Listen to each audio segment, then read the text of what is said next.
सादर करणार आहे. सुविचार. सुविचार म्हणजे सुंदर विचार, ज्याने आपल्या विचारांना दिशा मिळते, यशाची पायरी चढण्यास स्फूर्ती मिळते. असा सुंदर विचार म्हणजे सुविचार घेऊन येतात. आजचा विचार श्रीमंत झाल्यापेक्षा गुणांची वाढ. धन्यवाद. 1946 डॉक्टर राममोहन लोहिया यांनी गोव्याच्या मडगाव शहरातून गोवा मुक्त आंदोलनाची सुरुवात केली. नाशिक विधान परिषदेसाठी आज मतदान. नंबर 2 शिवसेनेच्या वर्धापन दिनी खासदार आपली भूमिका मांडणार. नंबर 3 मी आज तुम्हाला विनोद सांगणार आहे. माझी मैत्रीण मला म्हणाली मी रोज 5 वाजता उठते. मी म्हणाले कशासाठी? मी म्हणाले अभ्यास करण्यासाठी का? तर ती म्हणाली अलार्म बंद करून परत झोपण्यासाठी. धन्यवाद.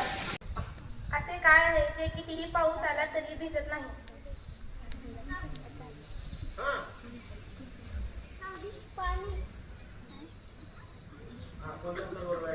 पाणी हे उत्तर बरोबर आहे.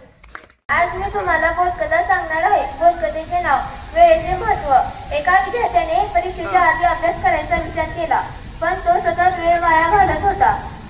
परीक्षेच्या दिवशी तो घाबरला, कारण त्याला काहीच येत नव्हते. तेव्हा शिक्षकांनी सांगितले, वेळ गेल्यावर शांतपणा उपयोगाचं नसतं, वेळेचं महत्त्व कळायलाच हवं. तात्पर्य: वेळेचे महत्त्व ओळखा आणि वेळ वाया घालवू नका. धन्यवाद. पाठ सादर करण्याची संधी दिली व शाळेतील सर्व शिक्षक वृंदाचे मी आभार मानते की त्यांनी आम्हाला